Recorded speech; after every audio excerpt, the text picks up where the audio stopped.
Hello and welcome to the Red Zone viewers. This week we're going to be looking at the contenders for and picking a winner of the very prestigious Super Virtual Boy Show Game of the Year Award for 2014. Now, admittedly, the amount of both funds and time I have to invest in playing video games is a little more limited than I would like it to be. So, as a result, this list of contenders may be a little more selective, let's say, than you might have expected. But hopefully that should help keep things unique. And with that in mind, let's get to it! The first contender to boost its way on this list is Mario Kart 8 for the Wii U. The 8th entry in the Mario Kart series, known for its addictive local and online multiplayer, draws players of all ages with its irresistible charms. This is the first edition of the series to bring the game into full-blown HD, and introduces the new hover, bump boost, and upside-down driving mechanics, while also bringing along the gliding, underwater, and kart customization mechanics from Mario Kart 7. Mario Kart 8 also makes some interesting changes to the item system by only allowing players to carry one item at a time, and by making held items visible to other players. Of course, the biggest change to the item system is the Super Horn, which allows players to finally defeat that dreaded blue shell. Next up, we have Bayonetta 2. The long-awaited sequel to Platinum Games' Bayonetta makes its home on the Wii U. This action-packed arcade beat-em-up is a frantic frenzy of kicks, punches, and bullets, all clearing a path through the arrogant angels and devilish demons who would dare stand in Bayonetta's way.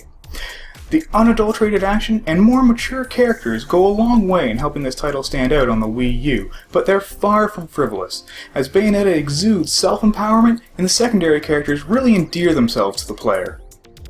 Up next is Shovel Knight for the 3DS and Wii U. A retro-inspired platformer, Shovel Knight does a wonderful job of recreating the look and feel of the 8-bit NES era of gaming. By taking different elements from Mega Man, DuckTales, Super Mario Bros., Link's Adventure, and blending them all together in a 2D platformer, Yacht Club Games has created what feels like an instant classic. Add to that precise controls, well-designed levels, and an 8-bit visual style with just the right amount of 16-bit touches, and you get Shovel Knight. Up next is Azure Striker Gunvolt for the Nintendo 3DS.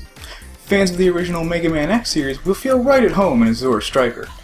Run, jump, and shoot your way past robotic henchmen in these wonderfully designed 16-bit inspired levels on your way to tricky boss fights. Platforming fans who enjoy their games with a heavy dose of shooting, anime, and that wonderful Neo-Tokyo feel will really eat this one up. Up next is Super Smash Bros. For the Wii U. Nintendo's signature characters battle it out in a frantic frenzy of kicks, punches, and smash attacks, all to see who will be crowned King of the Castle. Bringing the intense action the series is known for into wonderful HD, Super Smash Bros. Also adds a ton of new features, like amiibo support, Mii Fighters, and customizable characters.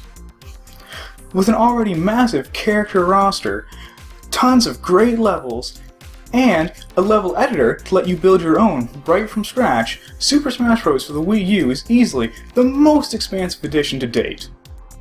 So whether you're new to the series or a veteran of the N64 era, Super Smash Bros. Remains the best way to battle it out with your friends and family, all while having a heck of a good time doing it.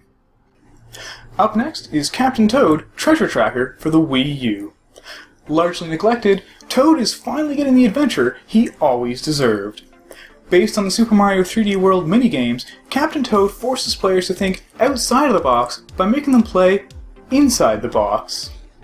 The relatively small, cube-like mazes of levels force players to take a more analytical approach than simply running and jumping, largely because Toad can't jump. The levels may be fairly small, but the developers have managed to pack a ton into each one, which makes going through and finding all the different secrets and treasures a real joy. There's a real sense of satisfaction to it all that makes Captain Toad hard to put down. So those are our contestants, But before I reveal who the winner is, I thought I'd let you guys know how I went about my selection process. You know, all of these games are great, and I mean that. Like, they're really a ton of fun to play. I had a great time with all of them. You know, some of them might be more expansive, some of them might be more graphically impressive, some of them might be a little more unique, and some of them played more to my nostalgia. So, any one of these could have easily been my game of the year, but when I had to find that one sort of distinguishing factor that would really make a game stand out for me, I decided it would be fun.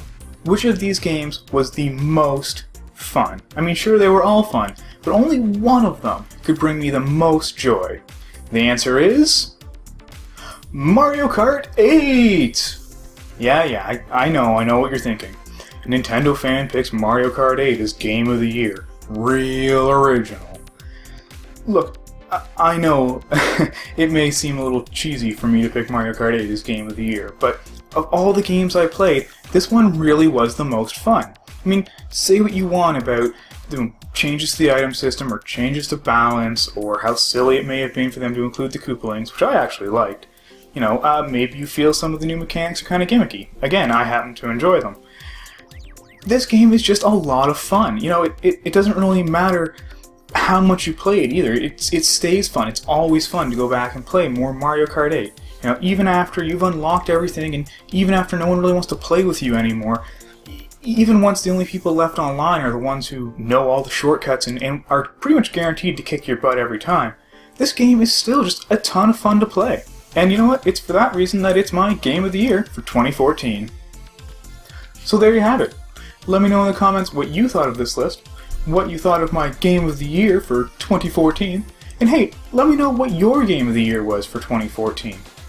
Don't forget to like this video and share it with your friends, and in the meantime, stay in the zone.